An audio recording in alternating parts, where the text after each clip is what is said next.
الحمد لله رب العالمين، والصلاة والسلام على سيد الأنبياء والمرسلين محمد النبي الأمي وعلى آله وصحبه أجمعين.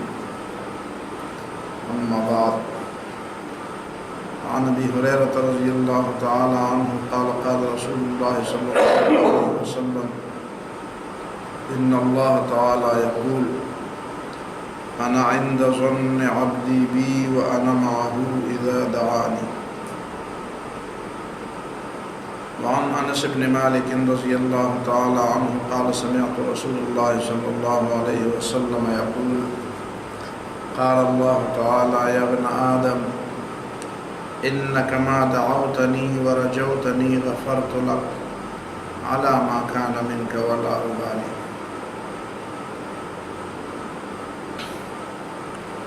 وعن أبي هريرة رضي الله تعالى عنه قال: قال رسول الله صلى الله عليه وسلم: ليس شيء أكرم على الله من الدعاء.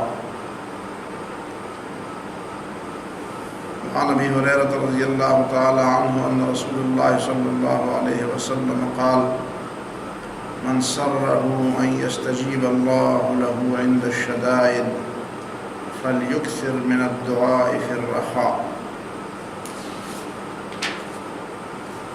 وعن ثوبان رضي الله تعالى عنه قال: قال رسول الله صلى الله عليه وسلم: لا يرد القدر إلا الدعاء، ولا يزيد في العمر إلا البر، وإن الرجل لا يحرم الرزق بالذنب يذنبه.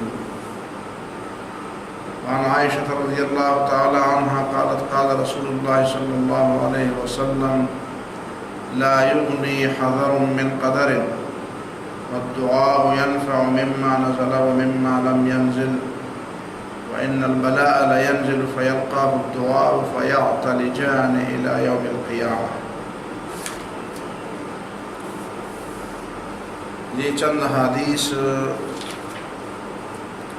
دعا کے حوالے سے یہاں بیان کی جا رہی ہیں۔ دعا کے بارے میں پہلے بھی کئی دروس ہوئے ہیں۔ دعا کی بہت بڑی اہمیت ہے۔ کچھ لوگوں کو معلوم نہیں کیا بات سوچی ہے کہ وہ سمجھتے ہیں کہ دعا کم ہمتی کی علامت ہے، یا وہ یہ سمجھتے ہیں کہ دعا جہادی اور مجاہدانہ فکر کے خلاف ایک فرار کا راستہ ہے۔ حالانکہ یہ دونوں باتیں غلط ہیں۔ تسبیح، ذکر، مناجات یہ صرف فرشتوں کا کام نہیں، یہ مسلمان کا کام ہے، مومن کا کام ہے۔ علامہ اقبال رحمہ اللہ کی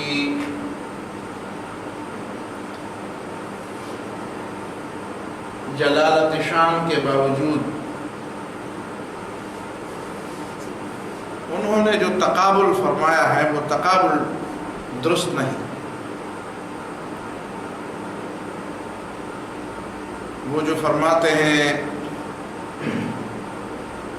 یا وسعت افلاک میں تکبیر مسلسل، یا خاک کی آغوش میں تسبیح و مناجات، یہ مذہب مردان خدا حق آگاہ و خدا جو، یا خدا گاہ و خدا جو، وہ مذہب ملا و جمادات و نباتات۔ مجھے یہ تقابل اچھا نہیں لگتا۔ ایک طرف نباتات اور جمادات اور مجبور لوگوں کا طریقہ یہ ہے کہ وہ دعائیں اور تسبیح اور مناجات کرتے ہیں، اور دوسری طرف مجاہد صفت لوگوں کا کام یہ ہے کہ وہ تکبیری مسلسل کے نعرے بلند کرتے ہیں اور میدان میں اترتے ہیں۔ میں سمجھتا ہوں تکبیر مسلسل کے ساتھ ہی مناجات اور تسبیح اور ذکر در حقیقت جہادی فکر کو تقویت دینے والی چیزیں. قرآن نے بار بار فرمایا یا ایھا الذین آمنوا اذا لقیتم فئۃ فاثبتوا واذکروا اللہ. مومنو، جب تمہارا مقابلہ کسی گروہ سے ہو تو ڈٹ جاؤ، ثابت قدمی دکھاؤ، اور واذکروا اللہ، وہاں بھی اللہ کو یاد رکھو. یہ تصور کہ اللہ کو یاد رکھنے والے یہ الگ لوگ ہیں اور اللہ کی کبریائی کا نعرہ بلند کرنے والے اور اللہ کے دین کے لیے لڑنے والے اور اللہ کے دین کے لیے جدوجہد کرنے والے، قربانیاں دینے والے، وہ الگ قسم کے لوگ ہیں. وہ ذکر و اذکار اور تسبیحات و مناجات سے مستغنی ہے یا ان کو کوئی ضرورت نہیں ہے. یہ غلط تصور ہے، یہ درست تصور نہیں.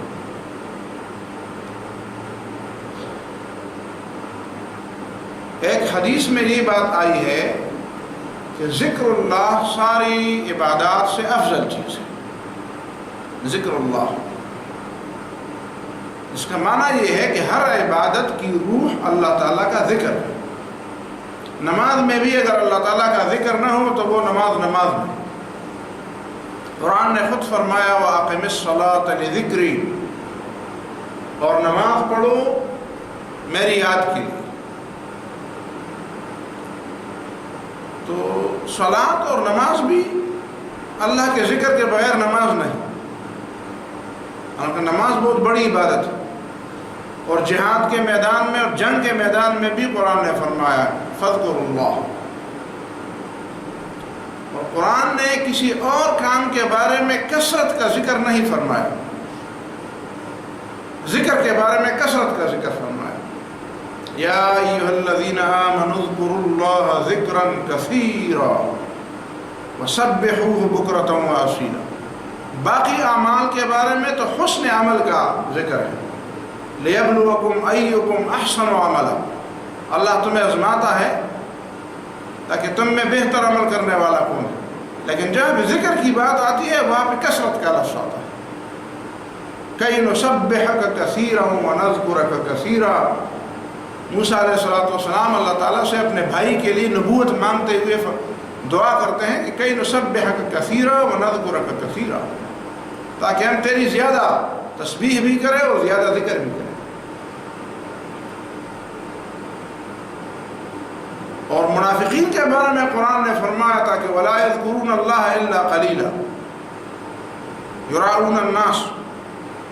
وہ دکھاوے کے لیے جو کچھ کرتے ہیں دکھاوے کے لیے کرتے ہیں. وَلَا يَذْكُرُونَ اللَّهَ إِلَّا قَلِيلًا، وہ اللہ کو یاد کرتے ہیں لیکن وہ تھوڑا یاد کرتے ہیں. یہ منافقت کی علامت ہے کہ اللہ کو لوگ تھوڑا یاد کرتے ہیں، کم یاد کرتے ہیں. اللہ تعالیٰ کا کم ذکر کرنا منافقت کی علامت ہے. تو یہ کون سی بات ہوئی کہ جو ذکر کرنے والے ہیں وہ الگ ہیں اور جو دین کے غلبے کے لیے کام کرنے والے ہیں وہ الگ لوگ ہیں. وہ لوگ دین کے غلبے کے کام کرنے والے ہیں نہیں جو اللہ کو کثرت سے یاد نہیں کرتے. جو اللہ کو کثرت سے یاد نہیں کرتے وہ دین کے غلبے کا کام کرنے والے نہیں. وہ نہ نماز پڑھنے والے ہیں، نہ حج اور روزہ رکھنے والے ہیں، اور نہ جہاد کرنے والے ہیں، اور نہ کوئی اور نیکی کرنے والے ہیں. اسی معاملے کو سمجھنے، کم سمجھنے یا غلط سمجھنے نے ہمارے بہت سے لوگوں کے ذہن جو ہے وہ دوسری طرف منتقل کر دیا ہے، اور اسی وجہ سے ہمارے اندر بہت بڑی بڑی خرابیاں پیدا ہوئی کہ اللہ سے تعلق کمزور ہوا. اللہ کا ذکر کرنے والے ہم لوگوں کے ایسے لگتے ہیں بوڑھے لوگ ہیں، بیکار قسم کے لوگ ہیں، صوفی قسم کے لوگ ہیں، ان کا دین کے غلبے سے کوئی کام نہیں ہے، تو بس ذکر و اذکار کرنے والے لوگ ہیں. آپ نے کون سا تیر مارا، کون سا بڑا کشمیر فتح کیا؟ اللہ کو کثرت سے یاد کرنے والے ہی اللہ کی صحیح بندگی کرنے والے. اور اسی ذکر اللہ میں تسبیحات بھی شامل ہے، دعائیں بھی شامل ہیں، یہ ساری چیزیں. تو یہاں دعا کا جو تذکرہ ہو رہا ہے اسی حوالے سے ہو رہا ہے. اور یہ بات پہلے بھی شاید بیان کی جا چکی ہے کہ کچھ لوگ دعا کو عمل کا متبادل سمجھتے ہیں کہ عمل کی ضرورت نہیں ہے، بس دعا ہی چاہیے. حالانکہ دعا اور عمل دونوں ساتھ ساتھ چلنے والی چیزیں ہیں۔ دعا نہ عمل کا متبادل ہے اور نہ عمل دعا کا متبادل ہے، ایک دوسرے کا متبادل نہیں، ایک دوسرے کے لیے ممد اور معاون ہے، مددگار۔ دعا عمل کو نتیجہ خیز بنانے کے لیے مددگار ہے، اور عمل دعا کے بجائے اور دعا کے متبادل کے طور پر کچھ بھی نہیں۔ صرف عمل جب دعا نہ ہو تو وہاں پہ اللہ تعالیٰ کی توفیق کی شامل حال نہیں ہوتی، اور اگر وہ کام نتیجہ خیز بھی ہو تو وہ کسی مفید نتیجے والا نہیں ہوگا، شاید اس کا نتیجہ آپ کے خلاف بظاہر آپ کے حق میں ہو لیکن حقیقت میں آپ کے خلاف بھی جا سکتا ہے۔ جبکہ دعا ہو ساتھ تو اس کا نتیجہ بظاہر آپ خلاف بھی دیکھیں لیکن وہ حقیقت میں آپ کے حق میں ہوگا، آپ کے لیے مفید ہو۔ اسی لیے غالباً یہ دوسرا درس ہے کہ ہم دعا کے بارے میں اس کا تذکرہ کرتے ہیں تاکہ آپ کے ذہن میں اس کی اہمیت زیادہ درست طریقے سے راسخ ہو۔ حضرت ابو ہریرہ رضی اللہ تعالیٰ عنہ کی روایت ہے کہ رسول اللہ صلی اللہ علیہ وسلم نے فرمایا کہ اللہ تعالیٰ نے فرمایا انا عند ظن عبدی بی، میں بندے کے گمان کے مطابق ہوں بندے کے ساتھ، میرا معاملہ میرے بندے کے ساتھ اس کے گمان کے مطابق ہے جو وہ میرے بارے میں رکھتا ہے۔ بندہ اگر یہی گمان رکھتا ہے کہ بس ٹھیک ہے ایک کام ہے ایک بات ہے جب حکم دیا گیا ہے تو کر لو، پتہ نہیں کوئی نتیجہ نکلے گا کہ نہیں نکلے گا، یا میں تو مانگتا رہتا ہوں لیکن پتہ نہیں اللہ تعالیٰ دے گا بھی کہ نہیں، پتہ نہیں اللہ تعالیٰ میری بات سنے گا کہ نہیں سنے گا، قبول کرے گا کہ نہیں قبول کرے گا، تو میں بھی ایسے شخص کی دعا قبول نہیں کرتا۔ انا عند ظن عبدی بی، میں حقیقت میں جو ہوں وہ تو ہوں، لیکن بندے کے ساتھ معاملہ کرنے میں میں بندے کے گمان کے مطابق ہوتا ہوں۔ بندے کو چاہیے کہ وہ مجھ سے اچھا گمان رکھے کہ وہ دینے والا ہے، اس کے پاس جو کچھ ہے بندوں کو دینے کے لیے ہے، خود اپنے لیے نہیں ہے۔ اللہ کے جتنے بھی خزانے ہیں، ایک تو اللہ تعالیٰ کے صفات ہے، اللہ تعالیٰ کا علم ہے، اس کی قدرت ہے، وہ تو اس کا تو کوئی حصہ یا اس میں تو اللہ تعالیٰ اپنے بندوں میں سے جو سب سے بڑے قریب بندے ہیں فرشتے اور پیغمبر ان کو بھی شریک نہیں فرماتا، خدائی تو اللہ تعالیٰ کسی کو نہیں دیتا۔ اس کے علاوہ جو رزق کے خزانے ہیں جو بندوں کو دینے کے لیے، رزق کے جو خزانے ہیں، جو مال ہے، جو دولت ہے، جو خوشیاں ہیں، وہ تو انسانوں کے لیے، وہ اللہ تعالیٰ کو تو ضرورت نہیں ہے۔ اب اللہ تعالیٰ نے انسانوں ہی کے لیے وہ خزانے پیدا کیے ہیں لیکن چابی اور اختیار اپنے پاس رکھا ہوا، اس لیے کہ بندے کو اختیار دے گا تو فرمایا اذا لامسکتم خشیۃ الانفاق، ایک شخص کو اگر یہ اختیار مل جائے تو وہ کہے کہ یہ تو میرے نواسوں پڑپوتوں کے لیے بھی پورا نہیں ہوگا تو میں کسی اور کو کیوں دوں، وہ تو خزانے کا پھر اژدہا بن کے اس کے اوپر بیٹھے رہے گا، کسی اور کو نہیں دے گا۔ تو اللہ تعالیٰ نے یہ اختیار اپنے پاس رکھا اور ہے تو بندوں کے لیے۔ تو اگر بندہ یہ سمجھتا ہے کہ پتہ نہیں مجھے دے گا کہ نہیں تو وہ کیا سمجھتا ہے؟ کیا یہ سمجھتا ہے کہ اللہ تعالیٰ نعوذ باللہ کنجوس ہے، بخیل ہے؟ حالانکہ بخل تو اللہ تعالیٰ کو سب سے ناپسندیدہ صفت ہے۔ بخل تو بندوں کے لیے بھی اللہ تعالیٰ کا ہے ناپسندیدہ ہے، جبکہ بندوں کے پاس کچھ ہوتا بھی نہیں یا بہت کم ہوتا ہے۔ تو اللہ تعالیٰ کے پاس جو سب کچھ ہے وہ کیوں کنجوسی کرے؟ اس کے لیے تو کنجوسی بہت بعید ہے، اس کی شان سے تو کنجوسی اور بخل بہت بعید ہے۔ اور یا بندہ یہ گمان کرے گا کہ وہ ویسے کہتا ہے لیکن دیتا نہیں، تو اس کا مطلب یہ ہے کہ نعوذ باللہ وہ وعدہ خلافی کرتا ہے۔ تو وعدہ خلافی تو اس مجبور انسان سے بھی بہت بڑی عیب کی بات ہے کہ وہ کبھی بھول بھی جاتا ہے، کبھی مجبور بھی ہو جاتا ہے، لیکن اس سے بھی وعدہ خلافی بہت بری بات ہے۔ اور اللہ تعالیٰ کو نہ تو کوئی مجبوری لاحق ہوتی ہے نہ کوئی بھول چوک لاحق ہوتی ہے، تو اللہ تعالیٰ کیوں وعدہ خلافی کرنے؟ تو اللہ تعالیٰ کے بارے میں برا گمان رکھنا بہت بڑا گناہ ہے اور خود اپنی تباہی اور اپنی بربادی پر منتج ہوتا ہے۔ تو انا عند ظن عبدی بھی، بندہ میرے بارے میں جو گمان رکھتا ہے میں اسی کے مطابق اس کے ساتھ رویہ رکھتا ہوں۔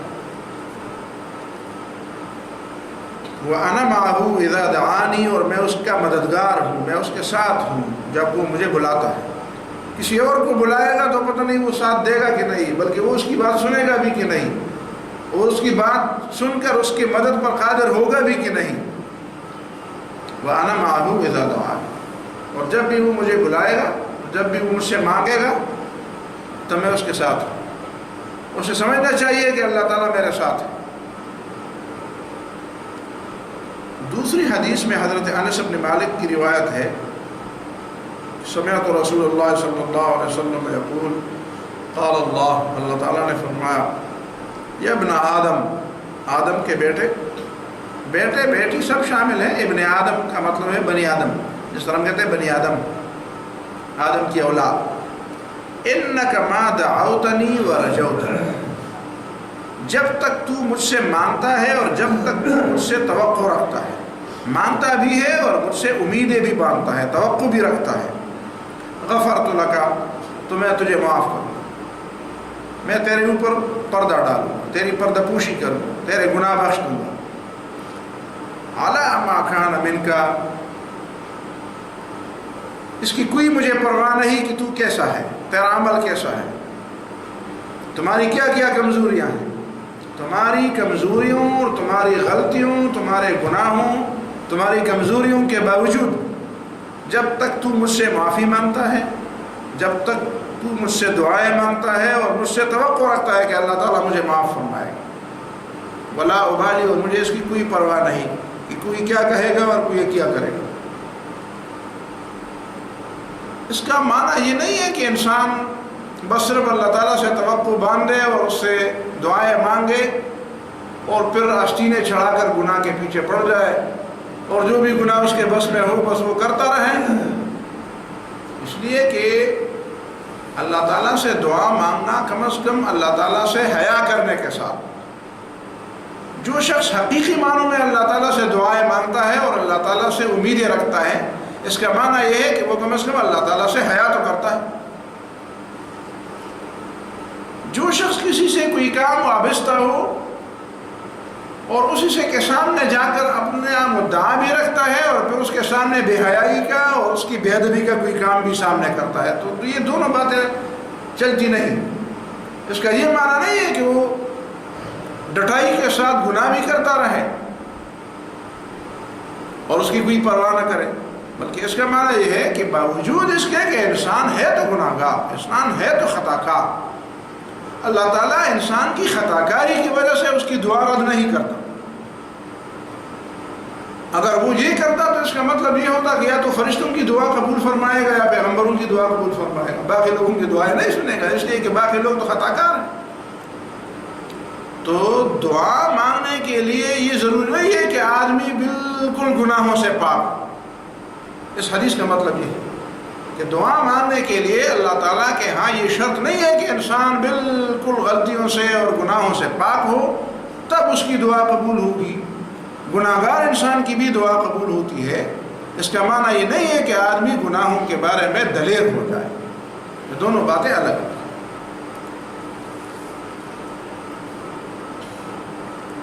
ابو ہریرہ رضی اللہ تعالیٰ عنہ کی روایت ہے کہ رسول اللہ صلی اللہ علیہ وسلم نے فرمایا، لیس شیء اکرم علی اللہ من الدعاء، اللہ کے ہاں سب سے زیادہ معزز چیز، سب سے زیادہ عزت والی چیز اور قابل احترام چیز دعا ہے۔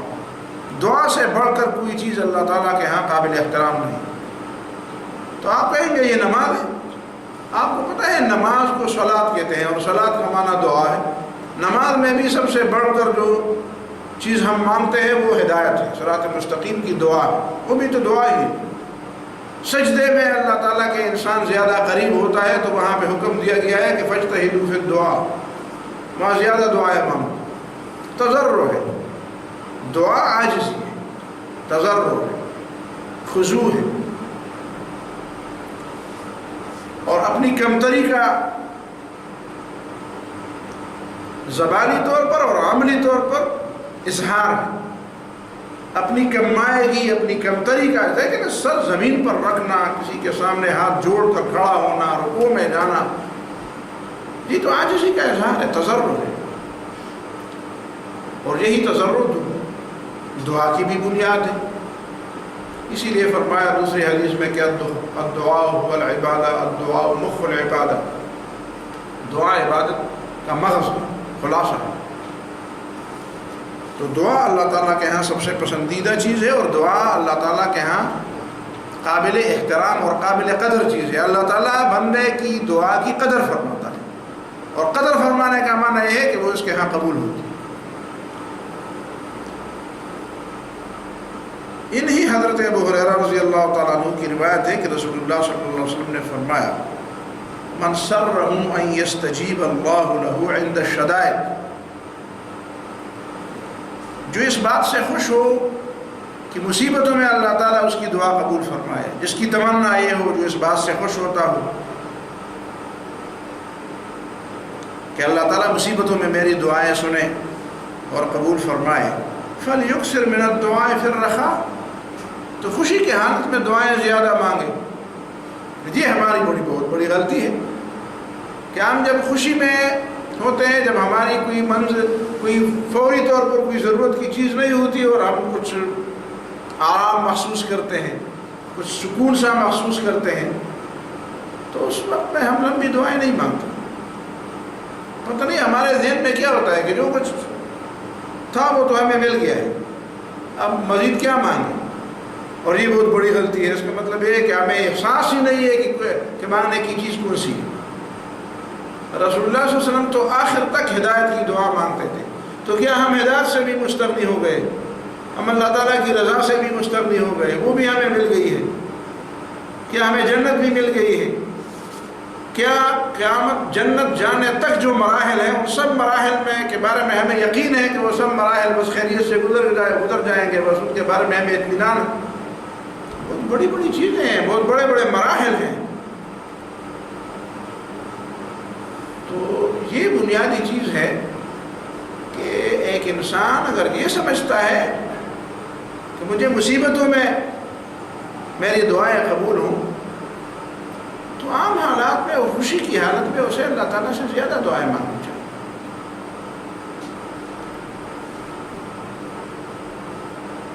ترمذی کی روایت ہے. حضرت ثوبان رضی اللہ تعالیٰ عنہ کی روایت ہے کہ رسول اللہ صلی اللہ علیہ وسلم نے فرمایا لا يرد القدر الا الدعاء، تقدیر صرف دعا سے واپس ہوتی ہے.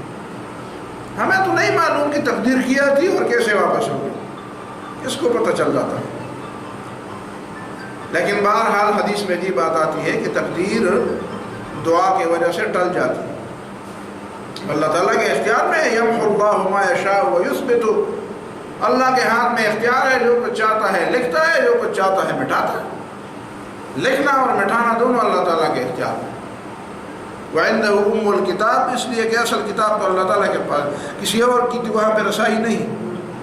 اب وہاں سے کون سی چیز مٹ گئی اور کون سی چیز اس پہ لکھی گئی، یہ کسی بندے کو بھی پتہ نہیں. وَلَا يَزِيدُ فِي الْعُمْرِ إِلَّا الْبِرُّ، اور کوئی چیز ایسی نہیں جو عمر میں برکت دینے والی ہو، عمر میں اضافے کا سبب بننے والی ہو سوائے نیکی کے. نیکی سے عمر میں برکت ہوتی ہے.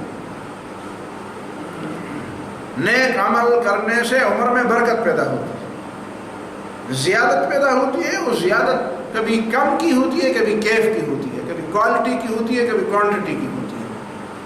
ضروری نہیں ہے کہ آپ صرف کوانٹٹی کی اضافے کو اضافہ، فگر بڑھ جائے تو آپ کہتے ہیں چیز بڑھ گئی. فگر کم ہو لیکن اس میں معنی زیادہ ہو، اس میں برکت زیادہ ہو. برکت تو اس خیر کو کہتے ہیں جو آپ کی سمجھ میں یا آپ کے فگر میں نہیں آتی. کبھی کبھی کوئی معمولی چیز میں اللہ تعالیٰ اتنی برکت ڈال دیتا ہے اور اس سے اتنے بڑے کام وہ کرا لیتا ہے کہ جو بڑے بڑے چیزوں سے نہیں ہوتی. کسی بڑی دولت سے ایک مسئلہ حل نہیں ہوتا، معمولی سی چیز سے ایک مسئلہ حل ہو جاتا ہے. وَلَا يَزِيدُ فِي الْعُمْرِ إِلَّا الْبِرُّ، نیکی سے عمر میں اضافہ ہو جاتا ہے. وَإِنَّ الرَّجُلَ لَيُحْرَمُ الرِّزْقَ بِالذَّنبِ يُذْنِبُهُ، اور کبھی ایسا بھی ہوتا ہے کہ آدمی گناہ کرتا ہے تو اس گناہ کی وجہ سے وہ رزق سے بھی محروم ہو جاتا ہے۔ اب آپ کہیں گے کہ گناہ کا نتیجہ تو آخرت میں نکلنا چاہیے، تو دنیا میں اس کا کیا مطلب؟ ظاہر ہے کہ ایک شخص اگر گناہ کرتا ہے، ایک چیز اللہ تعالیٰ نے اسے دی ہے کہ اس سے وہ اچھا فائدہ اٹھائے، اور وہ اس سے غلط فائدہ اٹھاتا ہے، تو آپ کسی بیٹے بچے کو بھی ایک چیز دے دیتے ہیں کہ اس سے یہ کام لے لیں، اور وہ اسے اس سے الٹ کام لیتے ہیں، تو آپ اس کو واپس لیتے ہیں کہ بھائی بیٹے میں نے یہ کہا اس کام کے لیے تو نہیں دیا تھا، اس کام کے لیے تو میں نے نہیں دیا تھا، آپ تو اس سے الٹ، آپ تو اس کی قدر ہی نہیں کرتے۔ یہ تو اللہ تعالیٰ کی عام عادت ہے، ان اللہ لا یغیر ما بقوم حتی یغیروا ما بانفسہم۔ اللہ تعالیٰ جب کسی کو کوئی نعمت عطا فرماتا ہے اور وہ اس نعمت کی ناقدری کرتا ہے تو اللہ تعالیٰ اس سے وہ نعمت واپس لے لیتا ہے۔ ہماری جسمانی اعضاء میں کتنی صلاحیتیں ہیں کہ اگر ہم ان کو برباد کرتے ہیں تو یقیناً اس میں کمی آتی ہے۔ اگر ہم نظر کی حفاظت نہیں کرتے، اگر ہم دانتوں کی حفاظت نہیں کرتے، اگر ہم کانوں کی حفاظت نہیں کرتے، اگر ہم دوسرے اعضاء کے وہ تقاضے پورے نہیں کرتے تو ظاہر ہے کہ وہ اسی طرح ناکارہ ہو جاتا ہے۔ یہ اس کی مثال ہے، اللہ تعالیٰ اسے لے لیتا ہے۔ حضرت ام المومنین عائشہ صدیقہ رضی اللہ تعالیٰ عنہ کی روایت ہے کہ رسول اللہ صلی اللہ علیہ وسلم نے فرمایا لا یغنی حذر من قدر، احتیاط تقدیر کے مقابلے میں کچھ بھی کام نہیں کرتا۔ جس چیز کا فیصلہ ہو چکا ہے اور تقدیر میں جو بات لکھی گئی ہے اس سے آپ احتیاط کر کے بچ نہیں سکتے۔ اس کا معنی یہ نہیں ہے کہ آپ احتیاط نہ کریں، لیکن اس کا معنی یہ ہے کہ آپ یہ تسلیم کر لیں کہ احتیاط کرنا تو میرا کام ہے، لیکن اس کائنات میں میری مرضی نہیں چلے گی، میرا منصوبہ، میری پلاننگ نہیں چلے گی، اللہ تعالیٰ کی پلاننگ چلتی ہے۔ یہ کائنات میری نہیں ہے، اللہ تعالیٰ کی ہے۔ میں اس کائنات کا ایک حصہ ہوں، میں اللہ تعالیٰ کے اس باغ کا ایک حصہ ہوں، باغ اس کا ہے، باغ میں مرضی اس کی چلے گی، مجھے اپنے حدود میں رہنا چاہیے۔ احتیاط کا مطلب ہے کہ میں اپنے حدود میں رہوں۔ کسی نے کسی عالم سے پوچھا تھا، بہت پہلے میں نے یہ چیز پڑھی تھی کسی قصے میں، کہ کیا یہ ہو سکتا ہے کہ میں آنکھیں بند کر کے کسی پہاڑ کے اوپر دوڑوں اور میں نیچے نہ گر جاؤں؟ تو اس نے سے کہا تھا کہ یہ ممکن ہے یا نہیں ہے، لیکن تمہاری ذہنیت غلط ہے۔ بندے کو اللہ تعالیٰ پر امتحان کرنے کا حق نہیں۔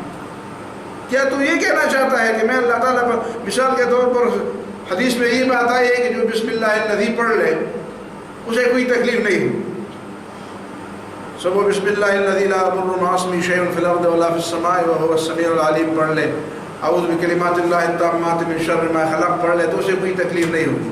تو میں بسم اللہ الذی پڑھ لوں اور پھر زہر کا پیالہ پی لوں تاکہ میں اس میں تجربہ کر لوں کہ اللہ تعالیٰ مجھے بچا سکتا ہے یا بچاتا ہے کہ نہیں بچاتا، اور یا میں چھت سے کودنا چاہوں کہ چلو اللہ تعالیٰ میری ٹانگیں توڑتا ہے کہ نہیں توڑتا، اس لیے کہ میں نے بسم اللہ تو پڑھ لی ہے، اور بسم اللہ پڑھنے کے بعد تو حدیث میں آتا ہے کہ تمہیں کوئی تکلیف نہیں ہوگی۔ اس نے کہا تمہارا دماغ درست نہیں ہے، تمہارے دماغ کا فریم جو ہے وہ ٹیڑھا ہے، اس کو درست کر دو۔ بندے کو حق نہیں ہے کہ وہ اپنے رب پر آزمائش کرے۔ کیا تم رب پر آزمائش کرنا چاہتے ہو؟ اس کو امتحان میں ڈالتے ہو؟ بندے کا حق یہ نہیں، بندے کو یہ اختیار نہیں ہے کہ وہ رب پر آزمائش کرے۔ رب کو حق حاصل ہے کہ وہ بندے کی آزمائش کرے۔ تو یہ بات ذہن میں رہنی چاہیے، لا یغنی حذر من قدر، احتیاط ضروری ہے، لیکن یہ عقیدہ رکھو کہ احتیاط کی وجہ سے تمہاری تقدیر نہیں بدل سکتی۔ احتیاط کرنی چاہیے، ہوگا وہی جو اللہ، ہاں اگر تم بے احتیاطی کرتے ہو تو اس کا مطلب ہے کہ غلطی پھر تمہاری ہو، اللہ تعالیٰ کے یہاں بھی تمہاری غلطی پکڑی جائے گی اور دنیا کے نزدیک بھی آپ کی غلطی پکڑی جائے گی۔ تو تمہاری ذمہ داری ہے، تمہارا جو فریضہ ہے وہ یہی ہے، تم اس کے مطابق کرو۔ اقبال رحمہ اللہ نے اسی معاملے میں بہت اچھی بات کی کہ مومن فقط احکام الہی کا ہے پابند۔ وہ یہ نہیں کہتا کہ مومن تقدیر کا پابند نہیں ہے، لیکن مومن کو تقدیر کا پتہ کیا ہے کہ میرے تقدیر میں کیا لکھا ہوا ہے۔ وہ جو کہتے ہیں کہ تقدیر کے پابند نباتات و جمادات، مومن فقط احکام الہی کا ہے پابند۔ مومن کو احکام الہی کے بارے میں علم دیا گیا ہے قرآن میں جو کچھ بتایا گیا ہے، حدیث میں جو کچھ بتایا، انبیاء نے جو کچھ بتایا ہے، مومن کو چاہیے کہ اسی کے مطابق چلے۔ اسے کیا پتہ ہے کہ اس کے بعد لکھا کیا گیا ہے؟ وہ لکھنے کا کیسے پابند ہوگا اپنے آپ کو؟ وہ کیا کہے گا؟ کیسے وہ لکھنے کے بارے میں معلوم کرے گا کہ اوپر جا کر کیا لکھا ہوا ہے؟ اسے یہ معلوم ہونا چاہیے اور یہ معلوم کر سکتا ہے کہ احکامات کیا ہیں، فرائض کیا ہے، حرام کیا ہے، میری ذمہ داری کیا ہے۔ وَلَا يَزِيدُ فِي الْعُمْرِ إِلَّا الْبِرُّ، یہ تو پڑھ لیا۔ لا يغني حذر من قدر والدعاء ينفع مما نزل ومما لم ينزل، دعا اس مصیبت سے بھی فائدہ دیتی ہے مما نزل، جو ابھی مصیبت نازل ہوئی، جو مصیبت آئی ہوئی، جو تکلیف آئی ہوئی ہے، اس تکلیف کو ٹالنے کے لیے بھی دعا مفید ہے۔ ومما لم ينزل، اور ابھی جو تکلیف آئی نہیں ہے، آنے والی ہے، اس کے بارے میں بھی دعا مفید ہے۔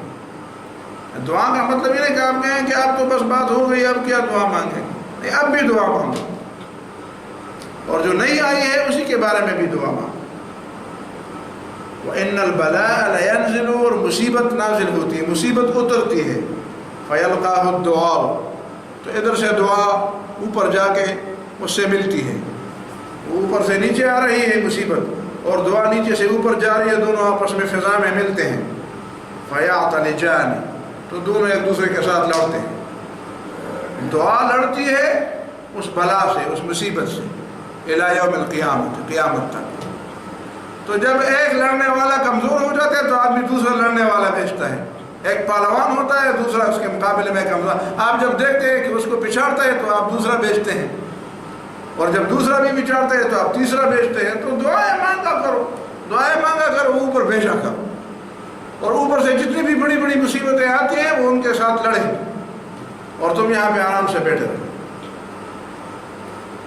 فَيَعْتَلِجَانِ إِلَى يَوْمِ الْقِيَامَةِ، عِلْج، کبڈی کھیلنا، پہلوانی کرنا، پچھاڑنا ایک دوسرے کو۔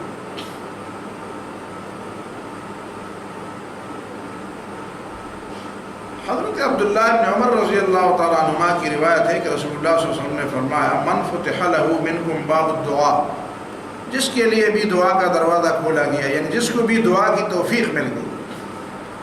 یہ پہلے ایک دفعہ بتایا تھا، کسی عالم دین نے فرمایا کہ مجھے اس بات کا ڈر نہیں ہے کہ میری دعا قبول نہیں ہوگی، مجھے اس بات کا ڈر ہے کہ مجھے درست دعا کی توفیق نہیں ملے گی، کہ دعا کیسے مانگنی چاہیے۔ میں اس سے نہیں ڈرتا کہ میری دعا قبول نہیں ہو، وہ تو قبول ہوگی، وہ تو جب میں واقعی دعا مانگوں تو وہ تو اللہ تعالیٰ نے وعدہ کیا ہے کہ میں قبول کر لوں، لیکن مجھے ڈر اس بات کا ہے کہ مجھے درست دعا کرنے کی توفیق نہیں ملے گی۔ تو جس کے لیے بھی دعا کے دروازے کھولے گئے اور اسے درست دعا کی توفیق مل گئی، فتحت لہ ابواب الرحمت، گویا اس کے لیے رحمت کے دروازے کھولے گئے۔ تو گویا کہ ہمیں اس بات کے لیے بھی دعا مانگنی چاہیے کہ اللہ ہمارے لیے درست دعا کے دروازے کھول۔ وما سئل اللہ شیئا احب الیہ من ان یسأل العافیہ، اور اللہ کے نزدیک سب سے محبوب چیز جس کی دعا مانگی جاتی ہے وہ عافیت ہے۔ عافیت کا معنی یہ ہے کہ اللہ تعالیٰ ہمیں چھوڑ دے، ہمارے ساتھ عافیت کا معاملہ، عفو کا معاملہ، درگزر کا معاملہ، بس ہم سے درگزر کیا جائے، ہماری غلطیوں کو گنا نہ جائے، ہماری غلطیوں کی طرف دیکھا نہ جائے، اس سے درگزر کیا جائے، تسامح کی جائے، چشم پوشی کی جائے، آنکھیں بند کی جائے، دنیا میں بھی اور آخرت میں۔ تو اللہ تعالیٰ سے مانگنی چاہیے العافیہ۔ اور سلمان رضی اللہ تعالیٰ عنہ کی روایت ہے، سلمان فارسی کی، کہ رسول اللہ صلی اللہ علیہ وسلم نے فرمایا، ان اللہ حیی، اللہ تعالیٰ حیا والا ہے، کریم، سخاوت والا ہے، یستحی، اسے حیا آتی ہے، اذا رفع الرجل الیہ یدیہ، جب بندہ دونوں ہاتھ اٹھا کے اللہ سے دعا مانگے، ان یردہما صفرا، تو اللہ تعالیٰ کو اس بات سے حیا آتی ہے کہ اس کے دونوں ہاتھ خالی واپس کر دے، خائبتین نامراد۔ اللہ تعالیٰ بہت ہی حیا والا ہے، بہت ہی سخاوت اور کرم والا ہے۔ اللہ تعالیٰ کو اس بات سے حیا آتی ہے کہ ایک بندہ محتاج ہے، اور وہ دونوں ہاتھ اٹھاتا ہے اللہ تعالیٰ کے سامنے دعا کرنے کے لیے. پھر جب وہ دعا مانگ کر اپنے ہاتھ منہ پر پھیر لیتا ہے تو اللہ تعالیٰ اس میں کچھ بھی نہیں ڈالتا. اللہ تعالیٰ کو اس بات سے حیا آتی ہے, کچھ نہ کچھ ضرور ڈالتا ہے. اب کچھ لوگ عجیب ہیں, کہتے ہیں کہ دعا میں کہاں فلان جگہ پہ ہاتھ اٹھائے گئے یا فلان جگہ پہ. بس حدیث میں کوئی خاص جگہ نہیں بتائی گئی. جب بھی دعا مانگو تو ہاتھ اٹھا کے مانگو. نبی صلی اللہ علیہ وسلم نے ہاتھ اٹھانے کی ترغیب دی. یہ چند احادیث تھی اس وقت جو آپ کے سامنے میں نے دعا کے بارے میں رکھی. اللہ تعالیٰ مجھے اور آپ سمجھ اور عمل کی توفیق